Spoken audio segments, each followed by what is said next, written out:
everyone, this is Cindy from Karmic Book, and I just wanted to come on here today and give you a little tutorial showing you how I did my soft edges in this journal.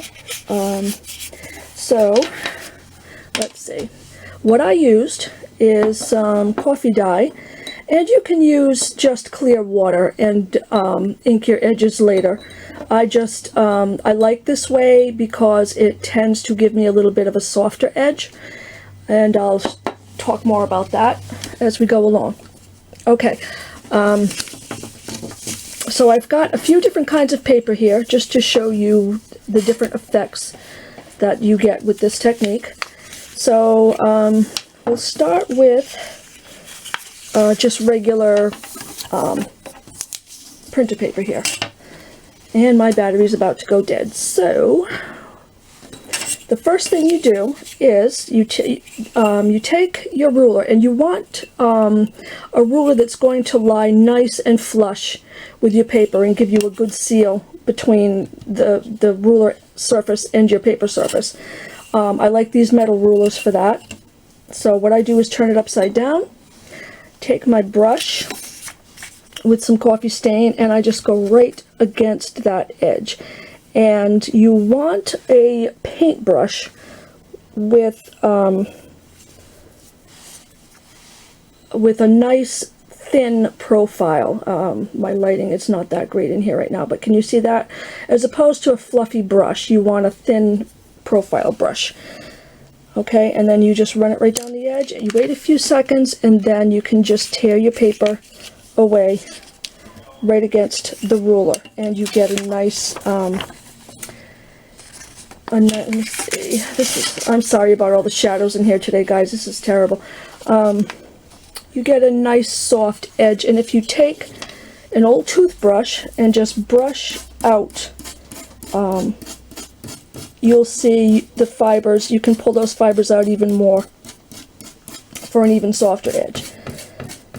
Okay, so this is the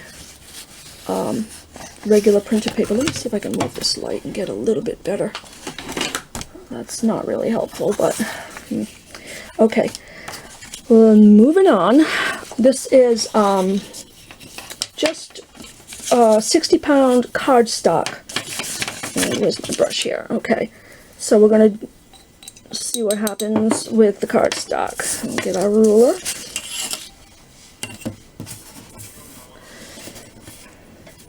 And just go right down the length. Now I'm not really getting a good bond up against the corners. That's why I've got my corners are the ink is, the coffee dye is running under my ruler a bit. So we're going to give this a few seconds, and you can tell, and don't bend it up at a 90-degree angle or anything, but you can tell when your water has soaked through the paper. If you just lift the edge of that paper, you can kind of get a feel for when it's soaked through enough to tear. And you may need to go down that another coat because it is thicker paper. That's better. Okay, so and then you just tear right along that edge. And once again, excuse the crashing in here. I don't even know what that was. But let's see here. You see that edge, and then again you can just use your toothbrush just to pull those fibers out just a bit more. Now, what I have found too is that the rougher the tooth, the nicer your edges will be. Now this is just plain construction paper, which I really like the edge on this. However, I would caution journal makers and people who do this and sell their product that you want to be cautious of the acidity in your paper. Generally, this type of paper is not acid free. So you want to be mindful of that if you're selling your work and things like that.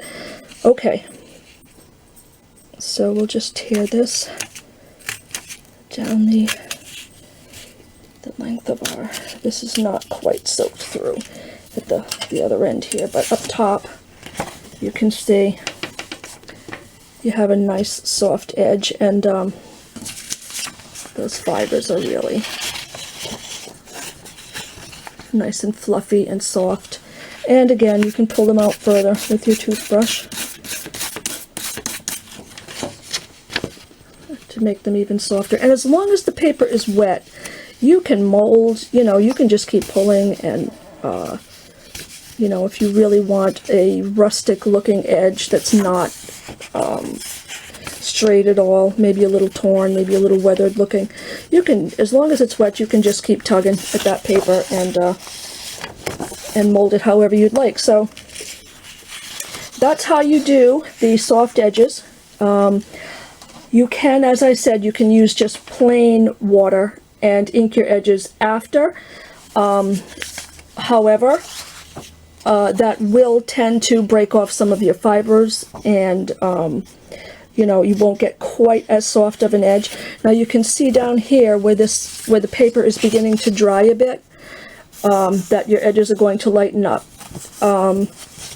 However, what I found is when I use the coffee dye to tear my paper, and then after go back and coffee dye the whole sheet, that the edges will come out a bit darker because they are being dyed twice.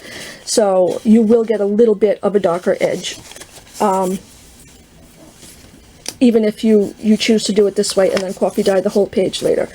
So that's it, guys. This is the different types of paper, and that's how you do your coffee dyed edge. And I thank you for watching, and I'll talk to you later. Bye bye now.